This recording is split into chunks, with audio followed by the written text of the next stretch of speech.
This is lesson 10 of our examination of the application layer in the course Networks and Distributed Systems based on the text Computer Networking, a Top-Down Approach by Jim Caros and Keith Ross.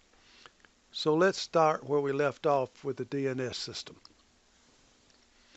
We've already referred to DNS query and reply messages. These are the only two kinds of DNS messages, and they both have the same format. The first 12 bytes is a header section which has several fields. 12 bytes. If you remember your binary numbering, that would be 96 ones and zeros. The first field is a 16-bit number that identifies the query. This identifier, copied into the reply message to a query, allows the clients to match received replies with sent queries. There are several flags in the flag field. A 1-bit query/reply flag indicates whether the message is a query or a reply. A 1-bit authoritative flag is set in a reply message when a DNS server is an authoritative server for a queried name. A 1-bit recursive desired flag is set when a client, whether it's a host or a DNS server, desires that the DNS server perform recursion when it doesn't have the record.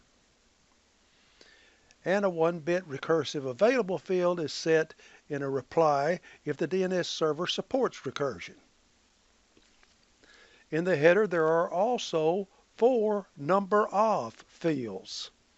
These fields indicate the number of occurrences of the 4 types of data sections that follow the header. The questions section contains information about the query that is being made. This section includes a name field that contains the name that is being queried, and a type field that indicates the type of question being asked about the name. For example, a host address associated with a name or the mail server for a name. If you'll recall, a name is a type A, and the mail server for a name is a type MX. In a reply from a DNS server, the answer section contains the resource records for the name that was originally queried. Remember that in each resource record there is a type, the value, and the TTL, time to live. A reply can return multiple resource records in the answer, since a host name can have multiple IP addresses like the replicated web servers that we talked about earlier. The authority section contains records of other authoritative servers.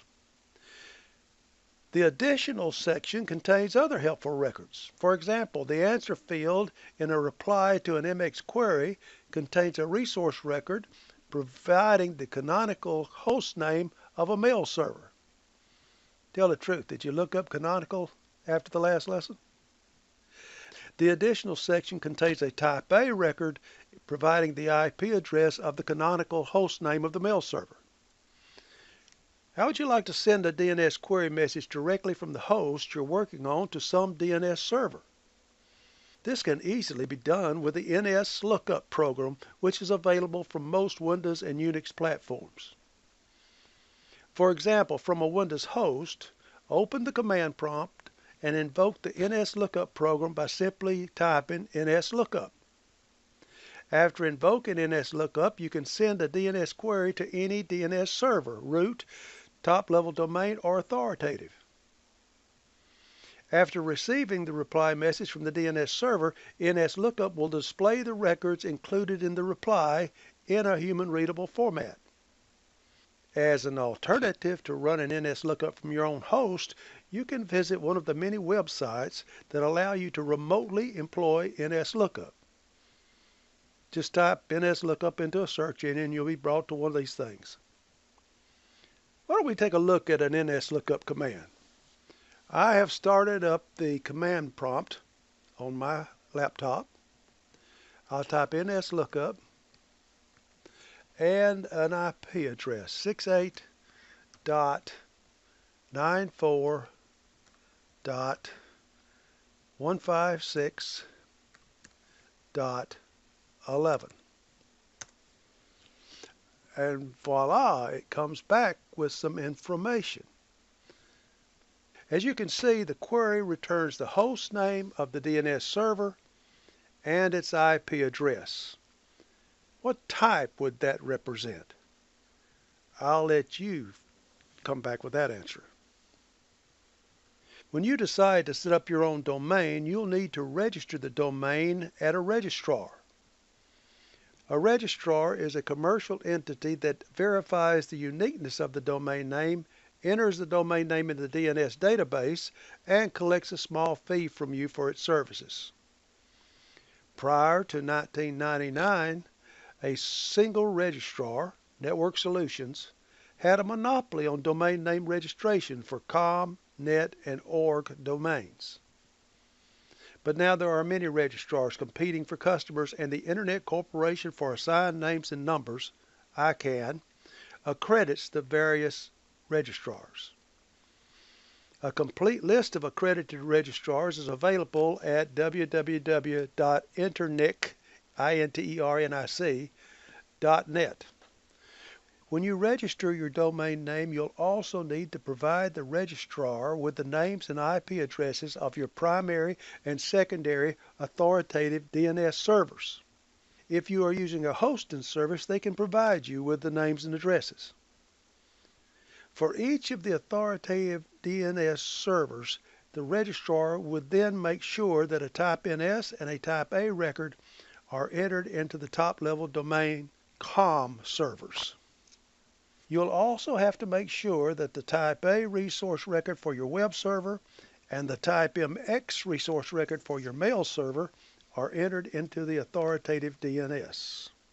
We have seen that a DNS is a critical component of the Internet infrastructure with many important services, including web and email. We would have a difficult time doing without it. If the DNS system is knocked out, most Internet applications will go down. The first type of attack that comes to mind is a distributed denial of service, DDoS, bandwidth flooding attack against DNS servers. You'll recall that an attacker would attempt to send each DNS root server a deluge of packets from a collection of captured hosts. That's a distributed denial of a service attack. There would be so many packets that most legitimate DNS queries never get answered. In one such attack, the attackers leveraged a botnet to send truckloads of ICMP ping messages to each of the 13 DNS root servers. We'll talk about ICMP messages later. For now, it suffices to know that the ICMP packets are special types of IP datagrams. Fortunately, this large-scale attack caused minimal damage, having little or no impact on users' Internet experience. The attackers did succeed at directing a deluge of packets at the root server, but many of the DNS root servers were protected by packet filters, configured to always block ICMP ping messages directed at the root servers.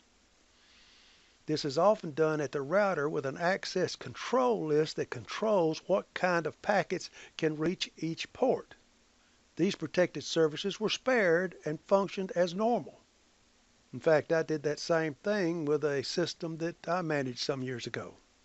Furthermore, most local DNS servers cache the IP addresses of top-level domain servers, allowing the query process to often bypass the DNS root servers.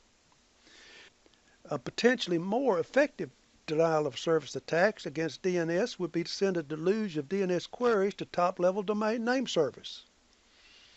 For example, send one to all top-level servers that handle the COM domain. It would be harder to filter DNS queries directed to DNS servers, and top-level domain servers are not as easily bypassed as are root servers. But the severity of such an attack would be partially mitigated by the caching in local DNS servers. DNS could potentially be attacked in other ways. In a man-in-the-middle attack, the attacker intercepts queries from hosts and returns bogus replies. In the DNS poisoning attack, the attacker sends bogus replies to DNS servers, tricking the server into accepting bogus records into its cache. Either of these attacks could be used, for example, to redirect an unsuspecting web user to the attacker's website. These attacks, however, are hard to implement, as they require intercepting packets or throttling servers. Another important DNS attack is not an attack on the DNS service per se, but instead exploits the DNS infrastructure to launch a denial of service attack against a targeted host, for example, your university's mail system. In this attack, the attacker sends DNS queries to many authoritative DNS servers, with each query having the spoofed source address of the targeted host. The DNS servers then send their replies directly to the targeted host. If the queries can be crafted in such a way that a response is much larger in bytes than a query, then the attacker could potentially overwhelm the target without having to generate much traffic of its own. Well, that's a pretty good lesson there, so why don't we stop and take care of whatever assignments that we have and prepare to come back for lesson 11.